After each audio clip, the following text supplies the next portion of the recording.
Hi kids, welcome to meditation 14 of the Dudeist Tao Te Ching. Today I'm coming to you from Gary Reese Park and the Day of the Dead ceremonies. Meditation 14, the mysterious Tao. It is unseen because it is colorless.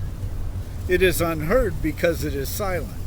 If you try to grasp it, it will elude you because it has no form. Because of its diverse qualities, it cannot be summarized, yet it comprises an essential unity. On the surface, it appears incomprehensible, but in the depths, it reveals itself. It has been nameless forever. It appears and then disappears. It is the form of the formless, the image of the imageless. Its face cannot be seen in front, nor its back from behind. No one knows where it came from or where it is going. Yet by holding fast to the ancient Tao, the wise may grasp the present because they understand the past. This is the clue to the Tao. And now from the Archdudeship Dwayne Yutzi, you can look, but it cannot be seen. You can listen, but it cannot be heard.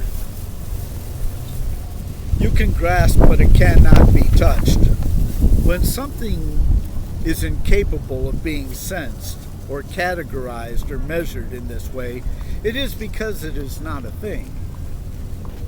It is an undifferentiated field of potential.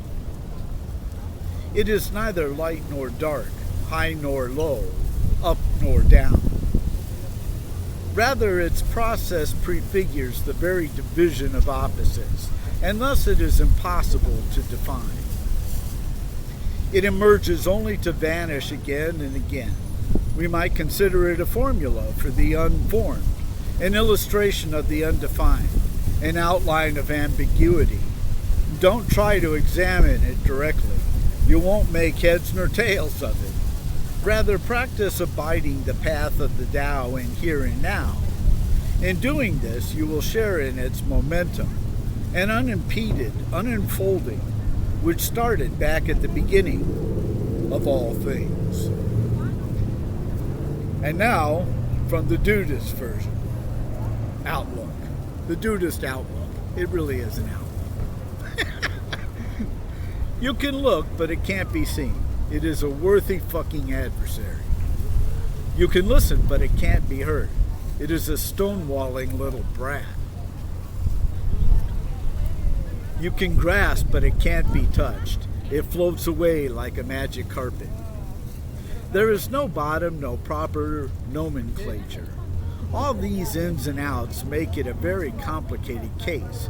It is not dark, yet darkness washes over. It is not light, yet new shit comes to light. It is fucking ingenious, yet cannot be understood correctly. It draws lines in the sand, yet does not split hairs. It throws out a ringer for a ringer, yet there is no handoff.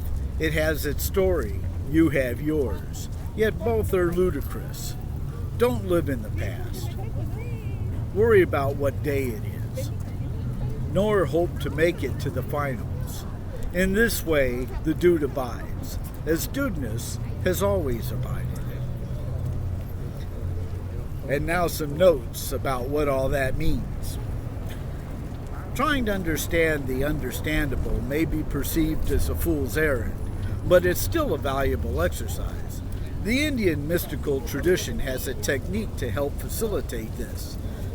Jnana Yoga is a practical approach towards understanding the transcendent, which employs a negative approach to determining an outline of the invisible. By identifying what something is not, the idea goes we can get a better idea of what it might be.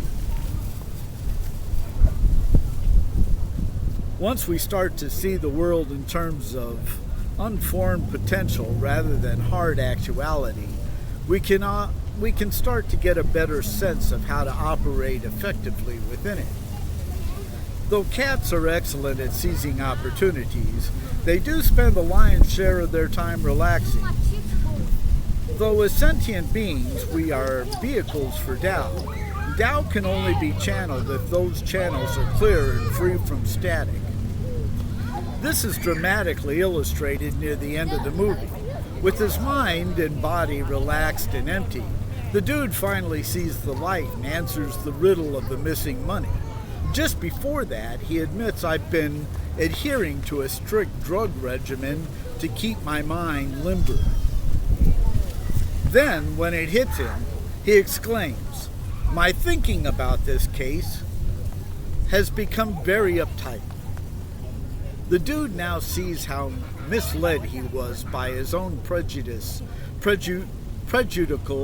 assumptions, drug regimen or no.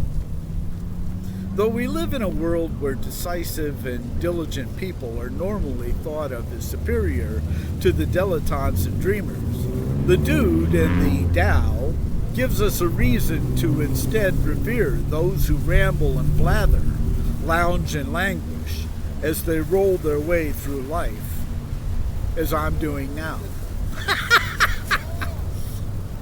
From that dark and bottomless void, the most fascinating new shit comes to light. Yes, it does. Peace and long life.